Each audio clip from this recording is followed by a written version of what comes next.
Magandang araw, class. Handa na ba makinig ang lahat para sa ating bagong tatalakayin sa oras na ito? Opo, sir! Kung gayon ay tumayo ang lahat para sa ating panalangin, ang unahan ni ID Lucas. ID, pumunta sa ating pang-lead ng ating prayer. Kasabi ko ang God, maraming salamat Panginoon sa umagang ito na inyong pinagdadalo sa aming Panginoon. Maraming salamat dito Panginoon sa lahat ng blessings Panginoon. Give us wisdom and knowledge Panginoon. Pagkawarin mo po kami sa aming mga nagawang kasalanan sa isip, sa salita at sa tuwa. Ito na po ang aming samang dalangin sa pangalan ni Jesus. Amen. Amen. Muli, magandang umaga, grade 10. Magandang umaga din po, sir! Ngunit bago kayo maupo ay inaanyayahan ko muna na pulutin ang inyong mga kalasinan ng inyong upuan kung meron man at ilagay ito mamaya sa inyong basurahan. Kung wala na ba? Wala na po. Maaari na kayong maupo. Salamat. Thank you, sir. May nagulog sa atin ngayong araw? Wala po. Ayan, magaling. Handa na ba kayo sa ating tatalakayin? Opo! Ngunit bago yan, nais ko lamang ipaalam sa inyo ang ating mga alituntunin sa araw na ito, sa ating silid-aralan. John Paulo, basahin ang ating alituntunin. Alituntunin, makinig ng mabuti sa guro, iwasan ang pag-ipag-usap sa inyong katabi, iwasan ang paglabas habang may klase, itago ang inyong mga cellphone. Yan. Meron mo bang kalimpagkasyon para sa ating alituntunin? Wala na po. Ayan. Ang ating alituntunin, ayan ang inaasahan ko na inyong sundin sa loob ng ating silid-aralan, hindi lamang sa loob, pati rin sa labas. Ayan. Ngunit bago tayo dumako sa ating talakayan, magbabalik-aral muna tayo. Ang ating gawain ay tatawagin natin ito, sabay-sabay na basahin. Muling ibalik ang tamis ng nakaraan. Yan. Muling ibalik ang tamis ng nakaraan. Para sa panuto, may basahin. Panuto. Magpapakita ang guro ng mga larawan at tutukuyin ng mga mag-aaral ang salitang nakatago. Yan. Malinaw ba sa atin ang panuto, class? Opo! Yan. Una, para sa ating gawain, ay yung tutukuyin ko ano nga ba ang mga larawan na ipapakita ko. At meron ditong salita na dapat niyong hulaan. Yan. Handa na ba? Opo! Sa palagay ninyo, ano kaya ang nakatagong salita rito? Ngunit bago muna natin na alamin kung anong salita nakatago dito, alamin muna natin ano kayong pinapahiwatig sa unang larawan. Region. Ang pinapakita ko sa larawan, sir, ay ang pag-alis ko o pag-travel ko ng mga tao ko. Husay. Paulo, sa pangalawang larawan. Sa pangalawa po, sir, pareho lang po yung pinapakita po nila, sir, and ayan po, masabi natin yung mga tao po dyan is possible na pumunta sila for travel or for work. Ayan, mahusay. Sa palagay mo, Ivy, ano kaya ang nakatagong salita dito? Migration po, sir. Migrasyon. Tingnan natin kung tama ito. Migrasyon. Mahusay. At bago natin, aalamin natin ano nga ba ang patungkol sa migrasyon na tinakay natin noong nakaraang aralin. Narito ang mga pamprosesong tanong na dapat niyong sagutin. Basahin ang unang tanong, Paulo. Ano ang pinaghihiwatig ng larawan? At sagutin. Ang pinihiwatig po ng larawan ay ito ay nakapatungkol po sa paglabas or pag-alis po ng mga tao papunta sa ibang bansa or yun na po yung tatawag ng migrasyon. Yan, mahusay. Sa pangalawang tanong, Mea. Batay sa iyong pagmamasid, paano nakaka-apekto ang migrasyon sa buhay ng isang pamilya?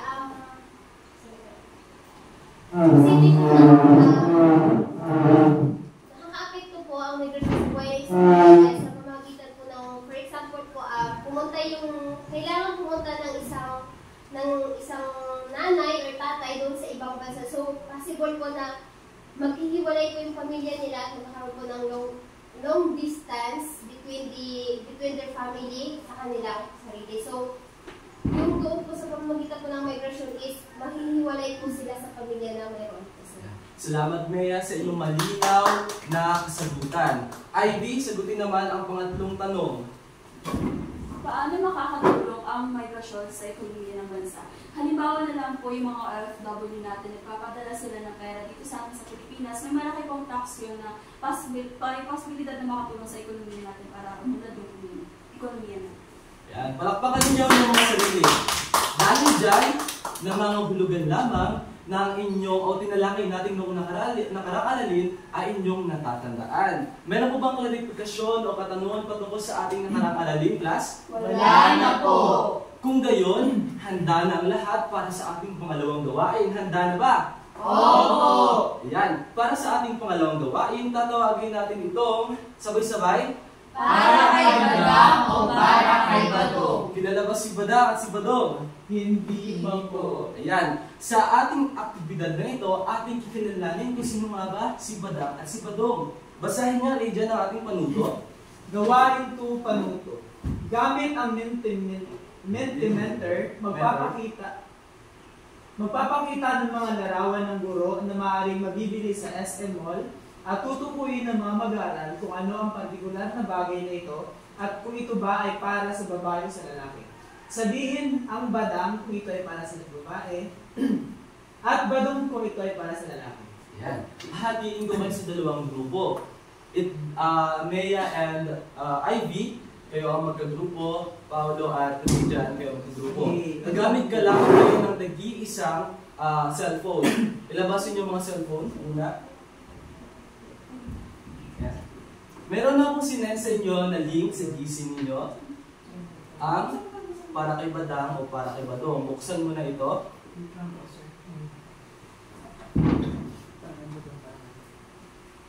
Nakita na ba? Opo. Opo, sir.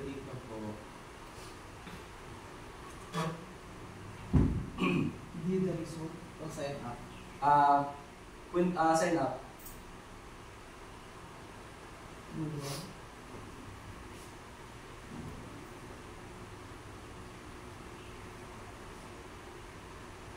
Ayos na ba? Nakita na ba? Patingin. Ayan. Ayan, patingin. Wait lang sir, hindi pa po mag-signature. Punta mo sa mismong group. Sa mismong group ka.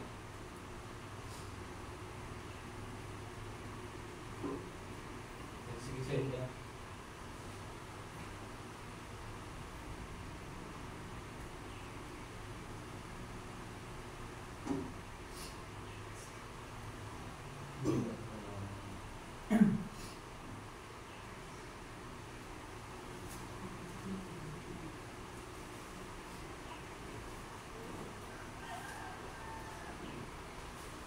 Sir, pwede po lumabas? Sige.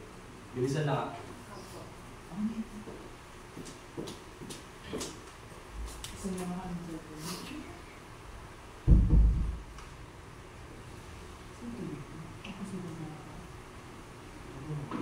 Nagyan na siya.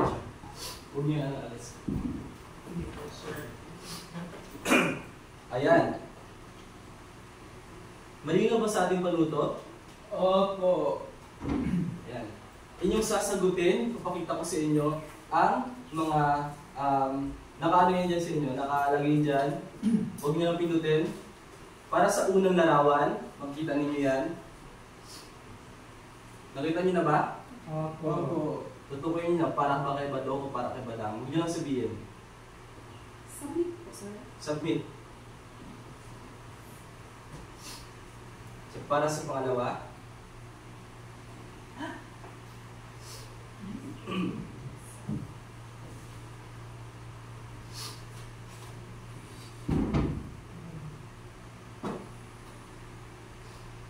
Para sa pangatlo.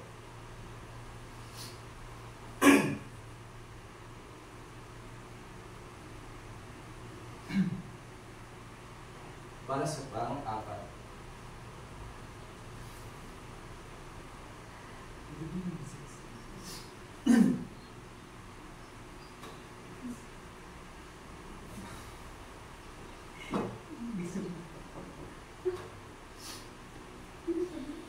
Yan. Ang lahat ay nakasagot na. Titingnan natin kung tama ba inyong mga sagot. Para sa una,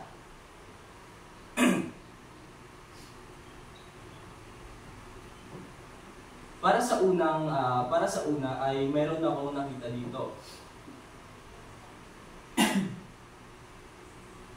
Merong dalawang nagsagot na badang. Tama ba inyong kasagutan? Opo.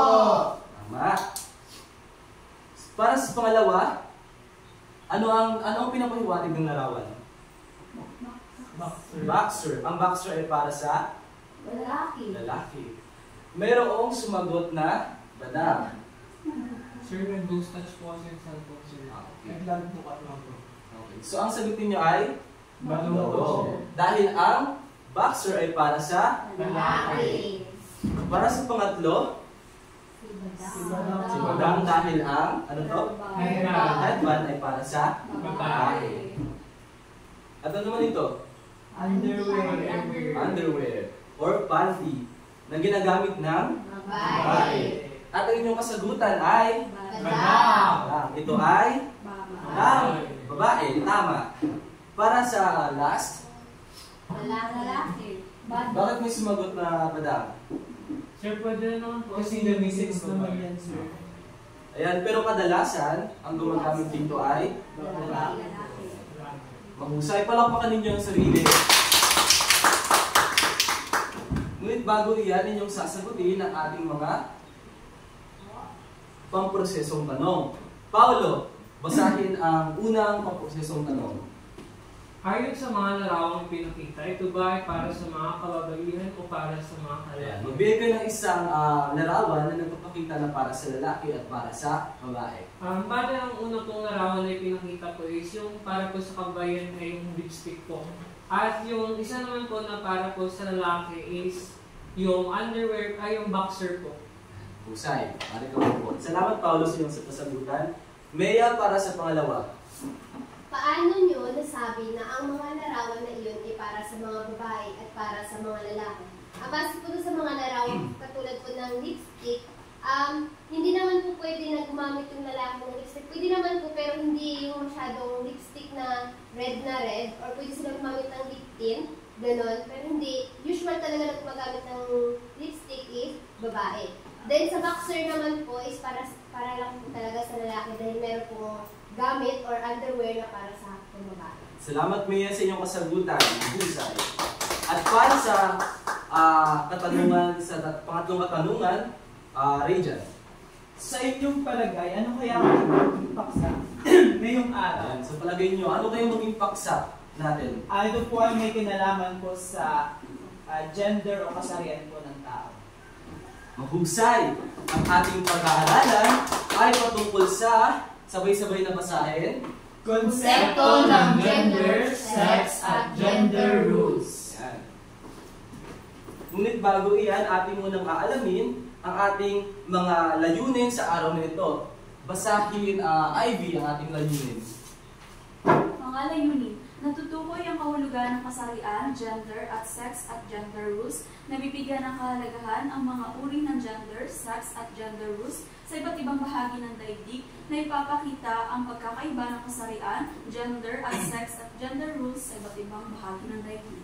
Ayan. Ang ating pag-aaralan ay patungkol sa konsepto ng gender, sex at gender rules. Ngunit bago natin tuluyang talakayin kung ano nga ba ang konsepto ng gender, sex at gender rules, tayo muli ay magkakaroon ng pangatlong gawain na tatawagin natin itong sabay-sabay. Silakas at ganda. Ayan. Basahin, Rejan, ang ating panuto. Panuto. Hahatingin ng dalawang pangkat ng klase. Magbibigay ng link ang guro gamit ng Padlet. Tutukuyin ng bawat pangkat ang mga biological at physical na katangian na makikita lamang sa mga babae at katangian na makikita lamang sa mga lalaki. Bawat mag-aaral ay aanyayahang magbahagi ng kanilang mga kasagutan sa maayos at positibong paraan. Ayan. Naintindihan ba ang ating panuto, class? Opo! Wala na bang klarifikasyon ng katanungan? Wala na po. Meron din akong ulit na ito naman ang ating unang pamantayan sa ating aralin. May basahin para sa pamantayan.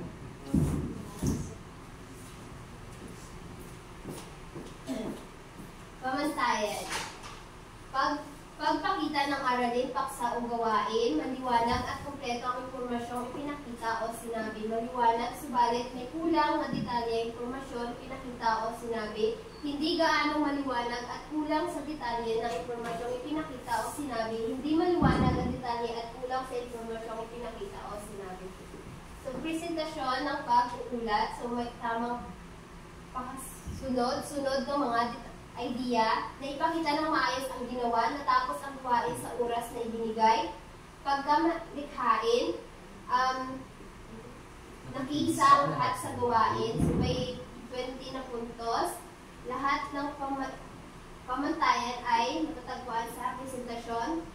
16, tatlo lamang sa mga pamantayan ang matatagpuan sa presentasyon. 12, dalawa lamang sa pamantayan ang matatagpuan sa presentasyon. At 8, isa lamang sa mga pamantayan ang matatagpuan sa presentasyon. Salamat, Bea, sa iyong presentasyon, sa iyong pagbasa. Ngunit gusto ko lamang inyong i-clarify na ang pagbasa ng pamantayan ay ganito. Pamantayan, pagpapakita ng aralin, paksa o gawain. Ganito klasa, napakahusay 10 puntos para mapaliwanag at kumpleto ang impormasyon na pinakita o sinabi. 8 puntos naman kung mahusay, kung ipanililiwanag, subalit may kulang sa detalye. At 6 na puntos naman kung katamtama ng husay o hindi gaano maliwanag at kulang sa detalye ng impormasyon na pinakita o sinabi. At 4 na puntos naman kung hindi maliwanag ang detalye at kulang sa impormasyong ipinakita o sinabi. Maliwanag ba? Opo. Sa susunod, ganoon ang pagbasa ng pamantayan. Malinaw ba sa atin? Opo. Yan. Tayo ay magsisimula na sa ating gawain. Handa na ba ang lahat? Opo. Yan. Sinend ko sa inyo ang link sa inyong mga GC at pinutin ninyo ang nakalagay doon, lakas at ganda.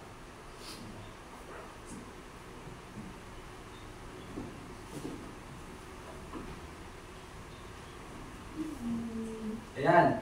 Nakita na ba? Opo. Nabuksan na? Patingin. Ayan.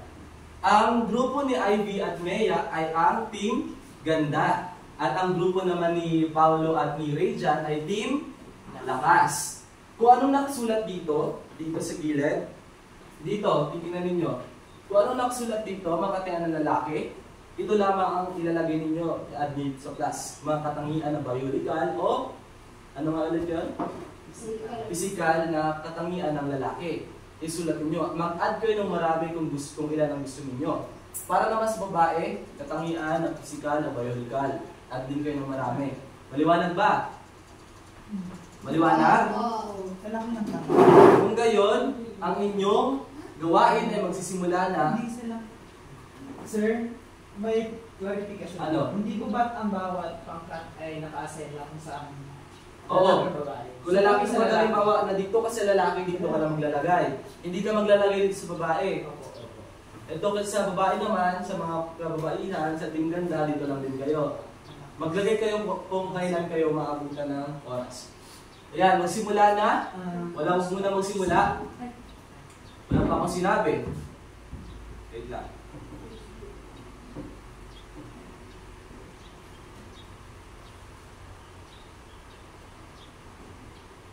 Wait lang, lasa.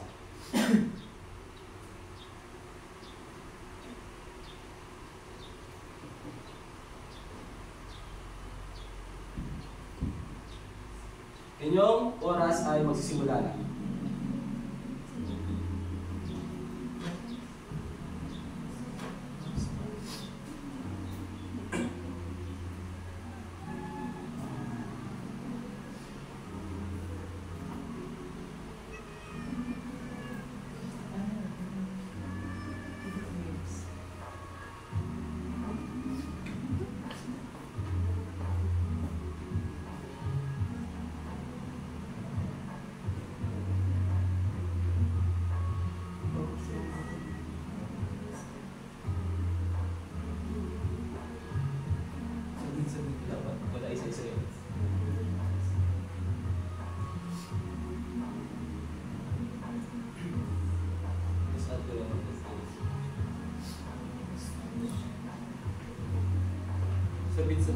Hindi ganun.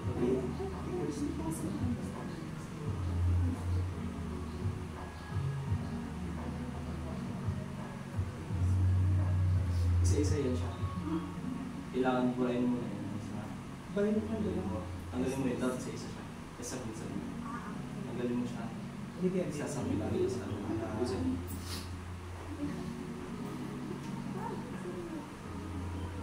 medyo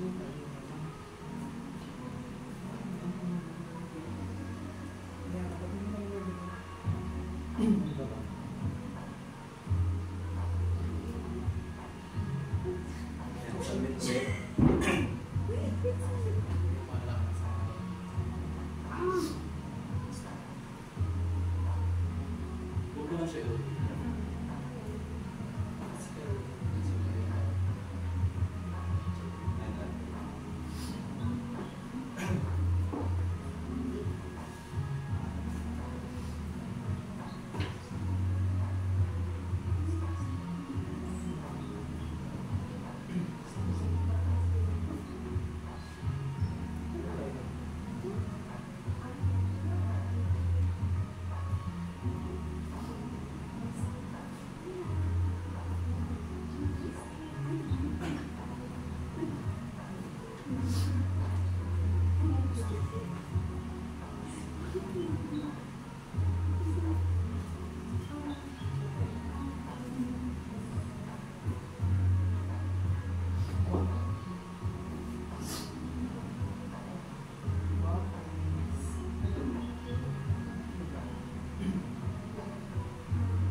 Ang inyong oras ay tapos na.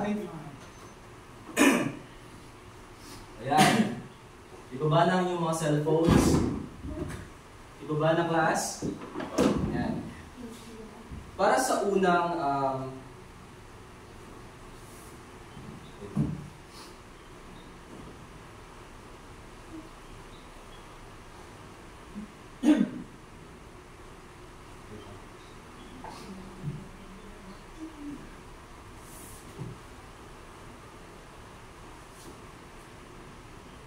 ayan, inaayayahan ko na i-representa ang inyong sinulat dito o nilagay dito sa katangian ng malalaki ang Team Lakas. Unang presenta, pumunta sa harapan.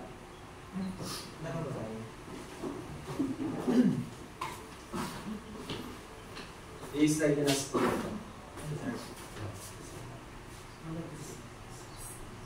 Ganun yun lang. Magandang umaga po mga classmates. Magandang umaga din. Okay. Ngayon po i-present namin yung mga naging result po na aming mga answers po sa activity. So please bear with us. Bear with us. Okay, number 1 po. Nilagay namin dito is the biological or biological at physical na katangian na makikita lamang sa mga lalaki. Una po, nilagay namin is muscular. So kadalasan po kasi nakikita natin sa mga lalaki ay maraming mga muscle biceps, abs, makinig po, yung mga malalaking hita. So yun yung madalas nakita sa mga lalaki, yung mga muscles. Sunod ay mustache. Although may mga mustache yung mga babae, pero kadalasan talaga mas makakapal yung sa lalaki. At thicker skin. Thicker skin, di ba? Mapapansin natin na mas makapal konti yung mga mukha yung mga balat ng mga lalaki. So mas oily dahil nga sa hormones na meron sa mga lalaki dahil sa testosterone. So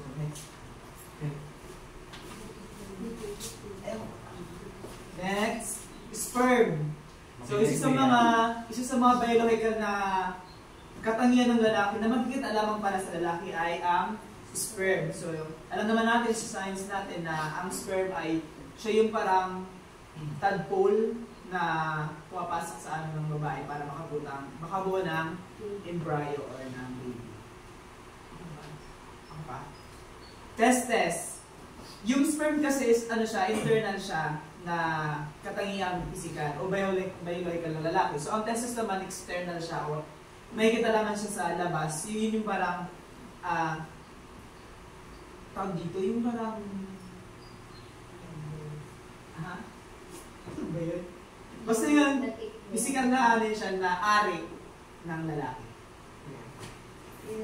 And syempre, diba, kasi sabi niyo yung dalawang balls mo yun. Then syempre, meron tayong male genitalia. And quick trivia lang is, may mga instances na yung babae is meron ding male genitalia at ang tawag dun is hermaphrodite. Next is strong. Alam naman natin, di ba, kasi una pa lang sinabi ni Rajan is yung mga lalaki is muscular. So, meaning kapag muscular ka, malakas ka.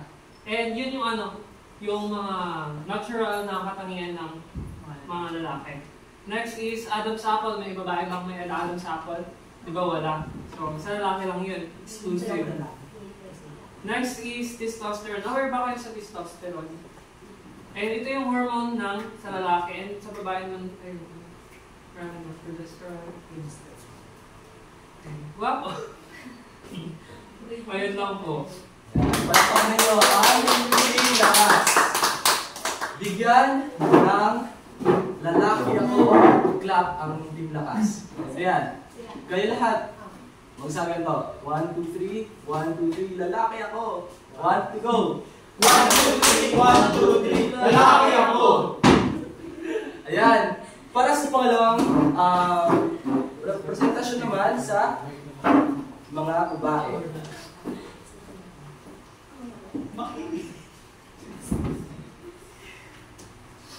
Sigurado kayo yan. Ano yun, Rijan? Okay, ang next naman is mga katangian ng babae, mga physical man or biological. Mahinhin. Alam naman natin na yung mga babae is mahinhin talaga. Like, parang Pilipina, dalagang Pilipina, or mga Maria Clara. Pero meron din naman mga babae strong, malakas, kayang gawin yung mga ginagawa ng mga lalaki. Maputi. Aware naman tayo doon na yung karamihan ng mga babae is maputi or tisay, makinis, maalaga sa sarili. Next is may matres. Aware naman din tayo. Aware ba kayo ng mga babae may matres? Ayun. May bahay bata. Malaking dibdib. Alam naman natin na kami mga babae is malaki yan. Ba't tumatawa rin dyan? Okay, nagbubuntis. So, alam naman natin na kapag ang babae is nagbubuntis, so may matres. So, siyempre, kapag may matres, nagbubuntis. So, katulad sa lalaki, so, dito is, sila rin yung babae rin mayroong egg cell. So, kapag katulad na sabi na yung Team Lakas kanina, na kapag ang sperm and egg cell is nag-meet, kasi makakabuo sila na baby. Next is mahaba buhok. So, marami namang mga babae ang maiksi ang buhok, tapos may mga lalaki rin namang mahaba ang buhok. Pero, more on talaga is makikita natin sa babae, sa physical is mahaba ang buhok. At saka mas attractive sa babae kapag mahaba ang buhok. Nare-regla. So, hindi naman pwede na ang lalaki nare-regla. So, ang babae lang naman ang nare-regla every month. May hugis ang katawan. So, marami mga babae na balakangin. Yung shape. Coca-Cola shape. Pero may mga lalaki namang gano'n na may mga shape pero hindi as in katulad sa babae na maganda yung so, yun lang po. Palakpakan ang Team Ganda. Bigyan ito ng Darna Club. Sabay-sabay tayo. Okay, sabay. 1, 2, 3. 1, 2, 3. Darna! Salamat sa inyong mahusay na presentasyon. Ngunit bago iyan, ating munang sasagutin ang ating mga pamprosesong tanong na aking inihanda. Para sa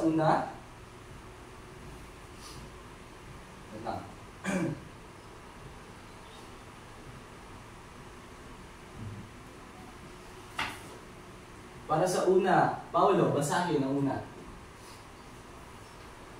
Ano ang mga katangiang biological at physical na naitala ng bawat grupo? Magbigay ka ng isang katangiang pisikal na dinala ng kabilang grupo.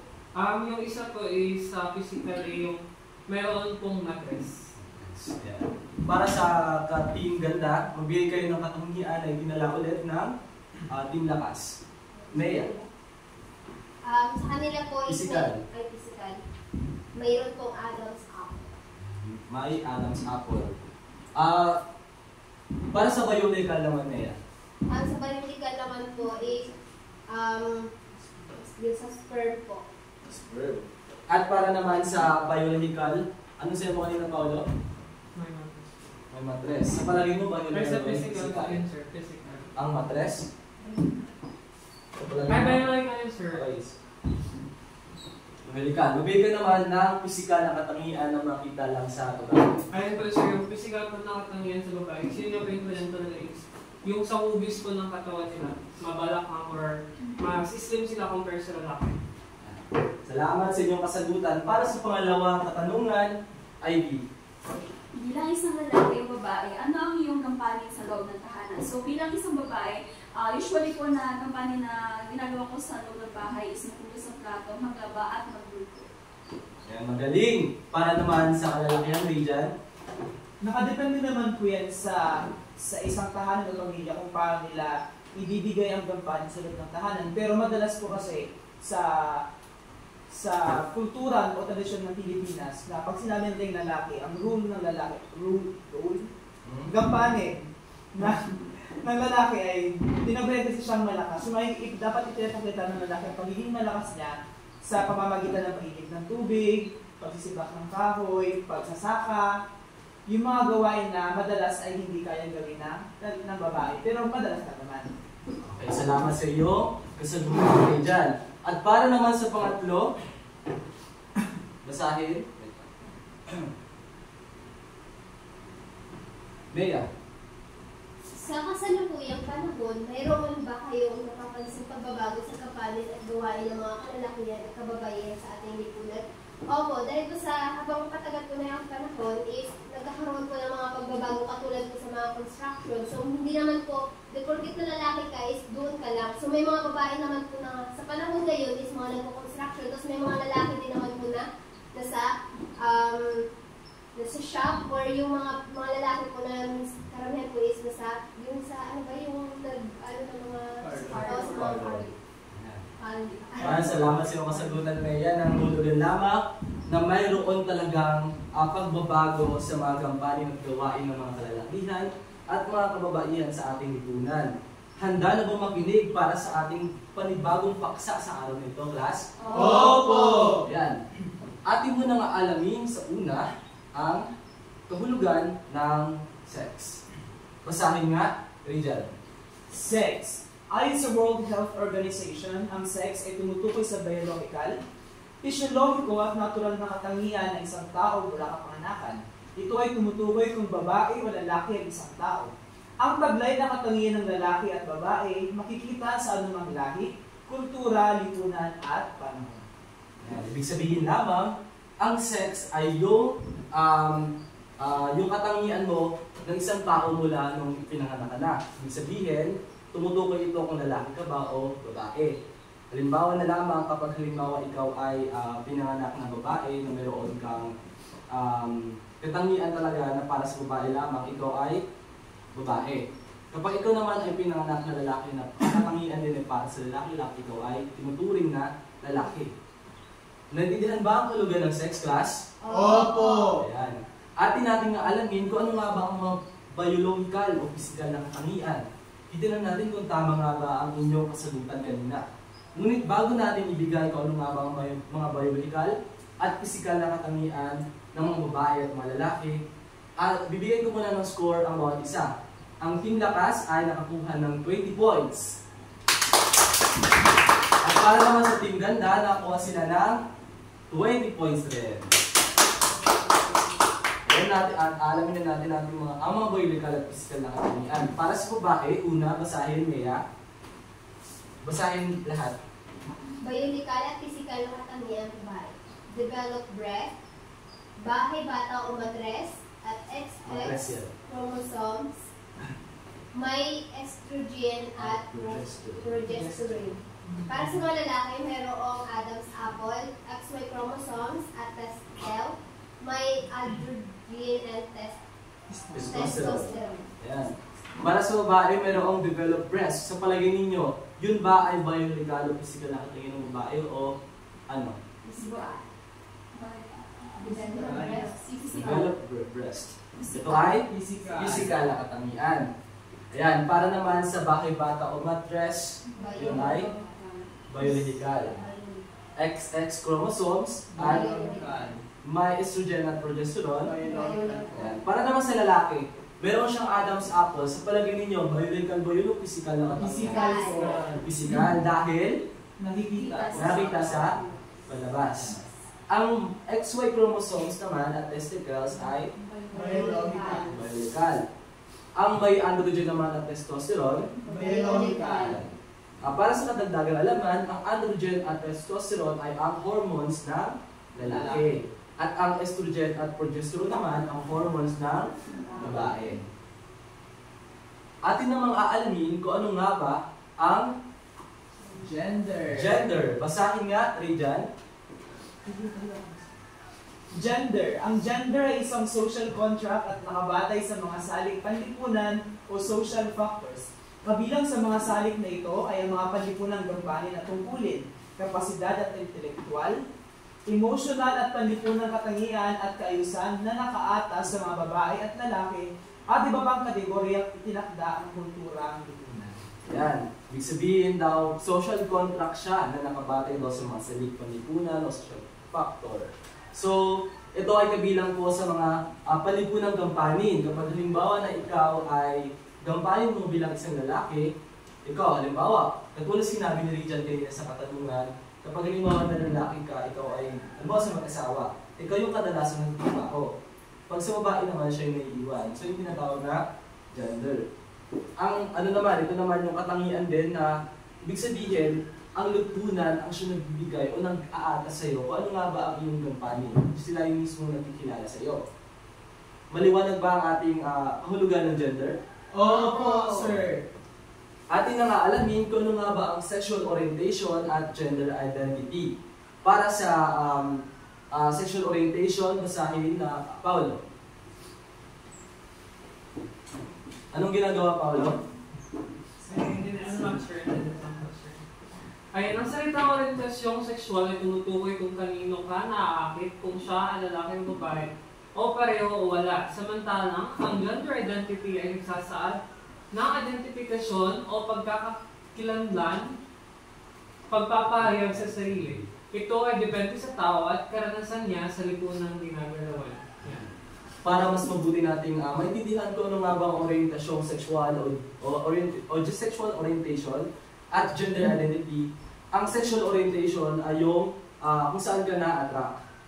At ang gender identity naman, kung ano ka, physical. Halimbawa, kung ikaw ba, kung anong pagkakailanan mo.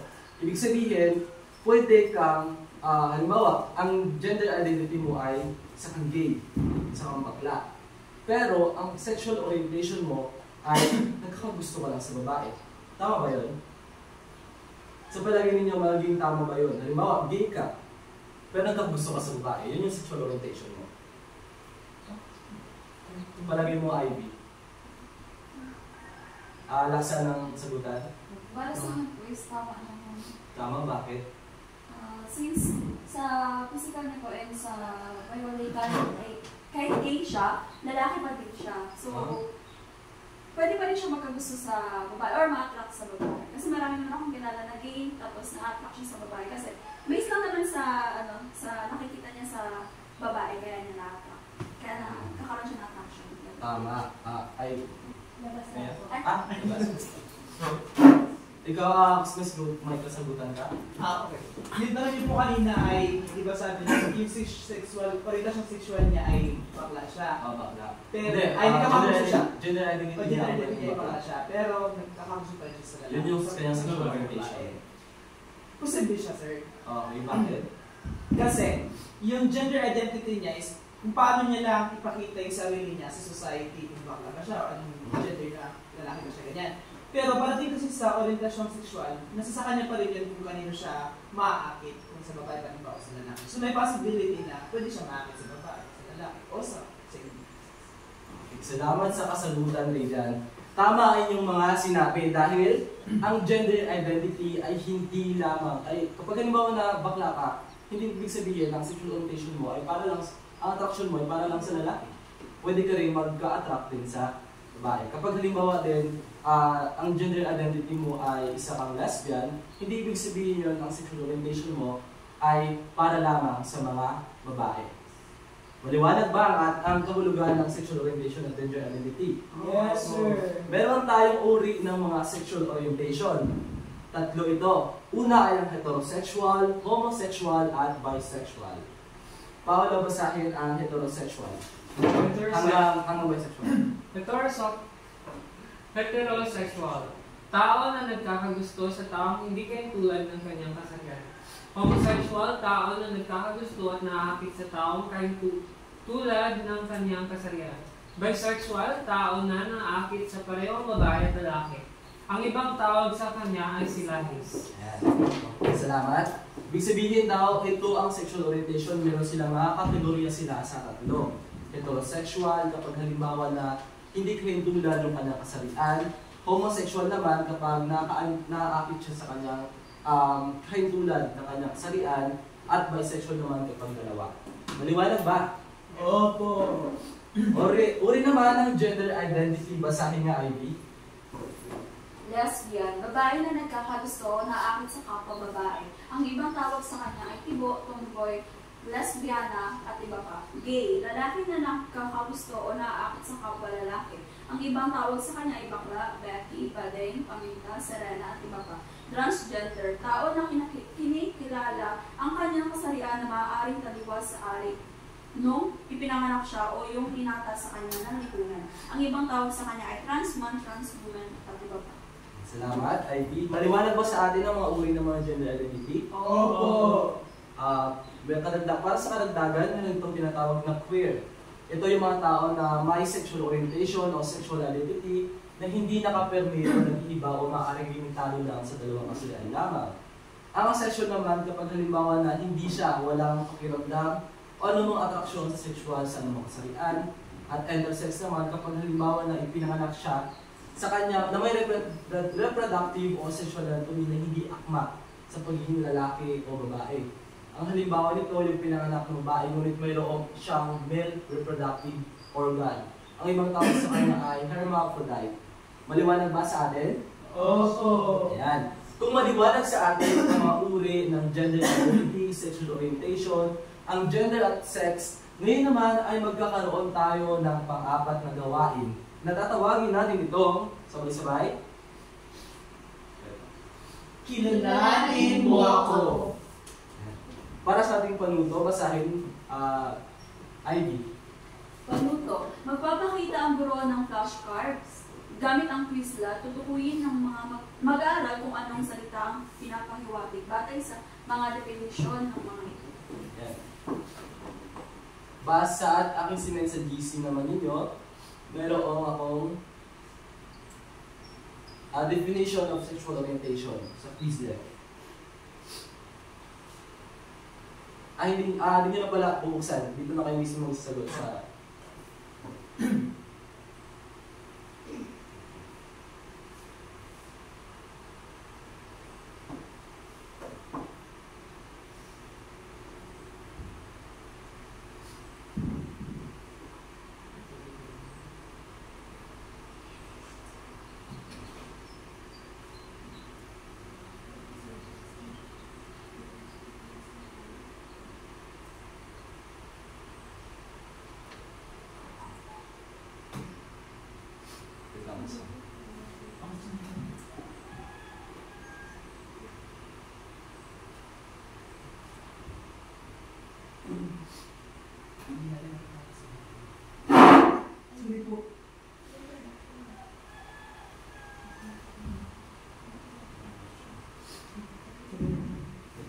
nag-error po ang ating ano.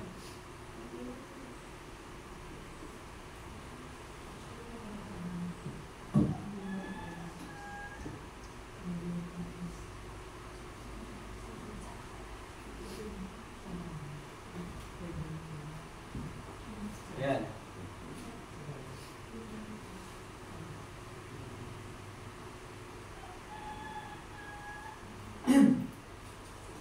Basahin nga na sabay-sabay. Tao tao na naakit sa parehong babae at lalaki. Ang ibang tawag sa kanya ay AC, DC, Sinabi Silaris sa at iba iba pa. pa. Paulo, ano kasagutan? Bisexual po, sir. Bisexual. Tingnan natin kung tama ang sagot. Bisexual. Yay! Para sa pangalawa, basahin ulit. Tao na may sexual orientation o sexual identity na hindi nakapirme o nag-iiba o maaaring liligado sa dalawang kasarian lamang. Taas ang kamay kang para sa gusto sumagot. Wala na ibang kamay? Ray dyan. Ang sagot ko ay heterosexual. Heterosexual. Tingnan natin kung tama ba. Mali. Ito ay weird. weird. Oh, Chinese. Pangalawa naman, pangatlo naman. Tao na walang pakiramdam o ng mga koneksyong sexual sa anumang kasarian. Alam ko na yun, sir. Sir, alam ko na. Ivy. Asexual. Asexual. Tingnan natin kung tama. Asexual. Para sa pang-apat, Tao na sabay-sabay. Tao na nagkakagusto at nakakit sa katulad ng kasarian. Ng kanyang kasarian. Okay, sir. Mea. Mea? Sige, bigyan na ng sagot. homosexual. Homosexual. Tao na nagkagusto at nakakit sa katulad ng kanyang kasarian. Homophobic. Ito ay homosexual. Para sa sunod, sabay-sabay. Tao na nagkakagusto sa taong hindi katulad ng kanyang kasarian. Ano yun? Ayun yun, sir. Heterosexual. Ano? Heterosexual. Heterosexual. Heterosexual. Ano naman? Basahin. Tao na hindi kilala ang kanyang kasarian na maaaring taliwas sa ari nung ipinanganak siya o yung inata sa kanya ng lipunan. Paulo. Intersex po, sir, or Transgender. Ano? transgender po, sir. Transgender. Ang kasagutan mo ay tama. Babae na nagkakagusto o naaakit sa kapwa babae, ang ibang tawag sa kanya ay tibo, tomboy, lesbiana, at iba pa Ivy. Lesbian. Tingnan natin kung tama ang sagot ni Ivy. Lesbian. Perfect! At Lalaki Sabay-sabay. na nagkakagusto o naakit sa kapwa lalaki. Ang ibang tawag sa kanya ay bakla, Becky, Bading, Paminta, Serena, at iba pa. Dejan. Gay po. Gay? Yay! Yung tanong ko tama. Yay! Tama, kasagutan. Kayo ay nakakuha ng perfect score. Salamat. Salamat sa inyong partisipasyon. Ngayon naman, ang ating gagawin ay ang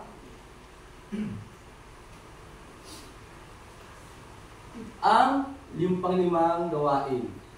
Natatawagin natin itong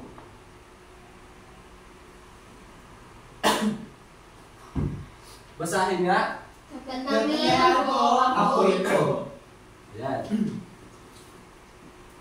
Basahin ang panuto. Ivy. Gamit ng Mentimeter, pipiliin ang simbolong kung ang sumusunod na Sige, basahin. babae, pangungusap ay naglalarawan ng katangian ng isang babae at lalaki kung ang pangungusap ay naglalarawan ng katangian ng isang lalaki. Gawin ito sa inyong sagutang. Dito mo rin ako.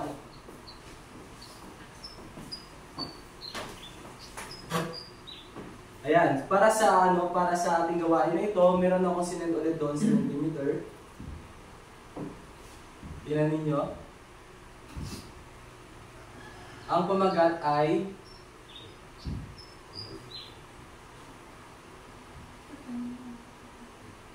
nakita niyo na? Katangian ko, ako ito. Ayos na ba? Pa rin sa parehong grupo, team ganda, team lakas. Okay na? Opo. Handa na ang team lakas? Opo.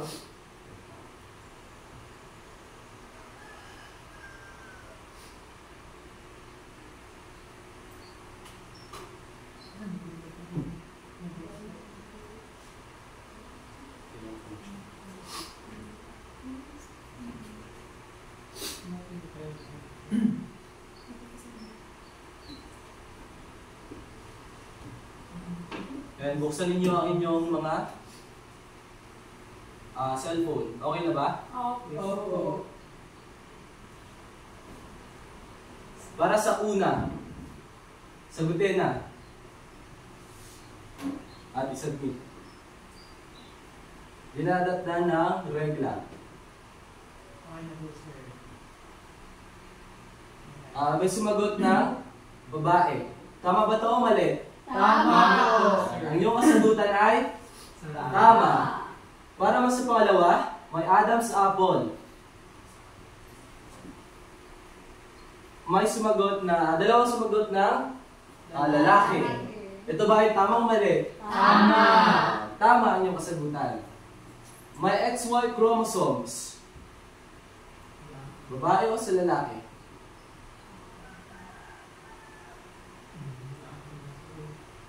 Wala pang sumasagot na isa. Ayan, ang inyong kasagutan ay lalaki. Ito ay tama. Basahin nga. May bayabang testicles. Ano ang sagot? Lalaki. Lalaki. Mahusay. Basahin. May developed Breast. Breast. Babae. Ang kasagutan nyo ay pareho babae. Ito ay tama. May Basahin. mayabong na balbas. May mayabong na Mayroong balbas. mayabong na balbas. Lalaki. Tama. May XX chromosomes. Ito ay sa babae. May androgen at testosterone. Sa lalaki. May bahay, bata o matres. Ito ay sa babae. Tama. May estrogen at progesterone. Babae po. Babae. Yan. Salamat. Ang inyong kasagutan ay tama. And class, salamat sa inyong partisipasyon. Ngayon naman ay ating magtataya na tayo para sa ating aralin.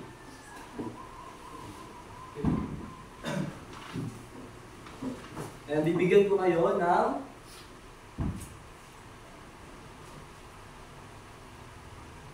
basahin mo na ang panuto, Ivy. Kuha na malinis na papel, basahin at unawain ng mga katanungan, isulat ang titik na tamang sagot. Ipasa na sa klase. Sabihin lamang kung kayo ay tapos na. Assist na lang. I-assist na lang natin. Sir. I-assist mo. Tapos na ba? Opo. Ayan, ipasa na sa harap.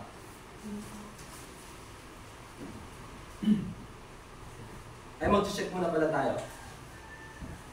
Exchange papers. Exchange sir. paper. Change paper with your savings.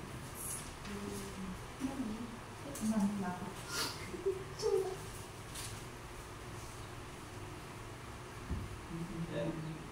Ang una ay ito ay malalim na damdamin at personal na karanasang pangkasarian ng isang tao na maaaring nagkatugma o hindi nagkatugma sa sex na siya ay pinanganak.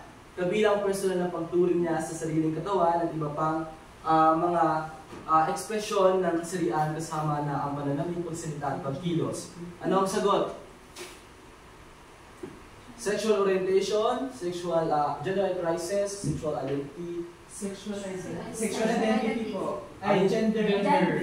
gender identity. Ito ay tama. Para sa pangalawa naman, basahin nga. Ito ay mga tao na nagkakagusto na aakit sa taong hindi kan tulad ng kasarian. Ano yun? Di po heterosexual. Heterosexual nga ba? Letter? D. D? Ito ang tao na nagkagusto ng nakit sa hindi katulad ng kanyang kasarian. Ang kanyang kasagutan ay Heterosexual. tama! Check nyo lang. Ayan. Alin naman sa mga sumusunod ng papakita ng pisikal na katangian ay makita lamang sa babae? A. Androgen at testosterone. B. Developed breast and sex Letter B, chromosome. sir. Letter? Letter B po. Letter B. Letter B. Tama. Physical. Ano yan? Makapat naman ang pagkakaroon ng bayang testicle ay isa sa mga katangiang pisikal na nakita lamang sa lalaki.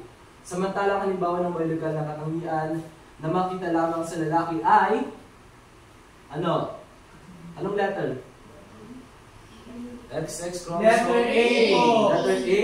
Yes, sir. Ang kasagutan ay tama. Ay, galing. Para sa huli, ito ay tumutukoy sa mga panipunang gampanin, kilos at gawain na dinakdaan ng lipunan para sa babae at lalaki ayon sa World Health Organization. Ito ay?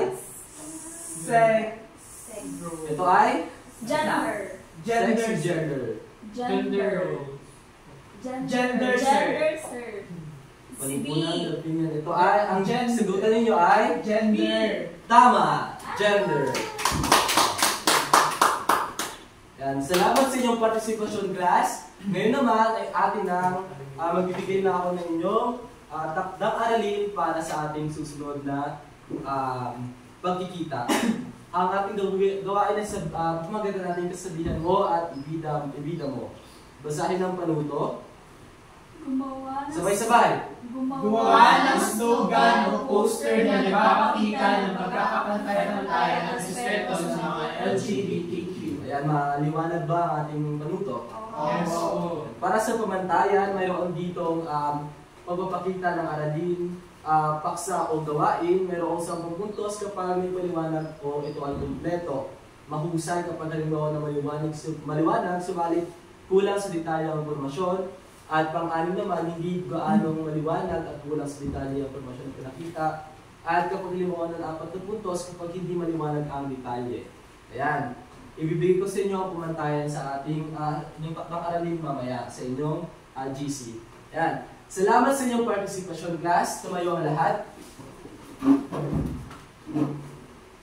Ayan. Goodbye, class. Goodbye, sir. See you tomorrow.